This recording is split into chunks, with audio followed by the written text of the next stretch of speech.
எதுக்கு சார் வண்டியில ஏறணும்? நான் வண்டி எடுத்துட்டு இருந்தேன். நான் பாலிமர் ரிப்போர்ட்டர் தான் சார். சொல்லுங்க. கொஞ்சம் மேல இருந்து கை எடுக்கும் போது மேல இருந்து கை எடுங்க சார். கையெடுங்க சார். என்ன ரீசனுக்குன்னா நான் வீடியோ எடுத்துட்டு இருந்தாங்க. சேலம் ஆட்டையாம்பட்டியில் ரோந்து பணியில் ஈடுபடுவதாக கூறி போலீஸ் வாகனத்தில் பகுமானமாக சென்று சாலை ஓரம் விரிவு போல காத்திருந்து சரக்கு வாகனங்களை மறித்து மாமூல் வசூலித்து வசமாக சிக்கிக்கொண்ட போலீஸ் எஸ்ஐ ராமன் இவர்தான்.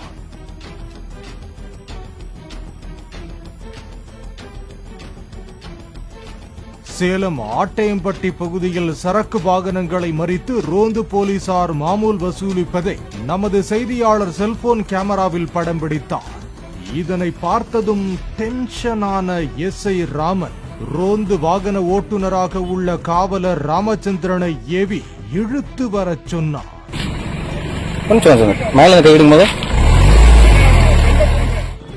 அவரிடம் தான் ஒரு செய்தியாளர் என கூறிய பின்னரும் கேட்காமல் இங்கே தாங்கள் மாமூல் வசூலிப்பதை அம்பலப்படுத்தி விடுவாரோ என்று அஞ்சிய எஸ்ஐ ராமன் செய்தியாளரின் சட்டையை பிடித்து இழுத்து செல்போனை பறித்தார்.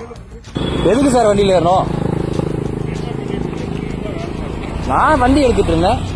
நான் பாலிமர் ரிப்போர்ட்டர் தான் சார். சொல்லுங்க. மேல இருந்து கை எடுங்க சார். கையெடுங்க சார். என்ன ரீசனுக்குன்னா நான் வீடியோ எடுத்துட்டு இருந்தாங்க.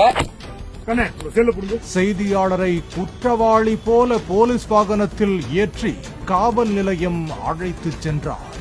அங்கு சென்ற பின்னரும் செய்தியாளரை விடாமல் குற்றவாளி போல நிற்க வைத்து முகவரியை சொல், உன் மீது சந்தேகம் உள்ளது என்று போலீஸ் எஸ்ஐ ராமன் டார்ச்சர் செய்தார். இதனையெல்லாம் நமது செய்தியாளர் மற்றொரு செல்போனில் அவருக்கே தெரியாமல் படம் பிடித்தார்.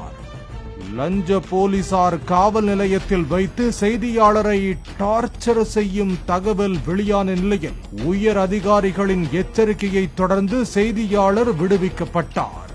மாமூல் போலீசாரின் அத்துமீறல் குறித்து மாநகர காவல் ஆணையர் பிரவீன்குமார் அபினவுக்கு வீடியோ ஆதாரத்துடன் புகார் தெரிவிக்கப்பட்டது.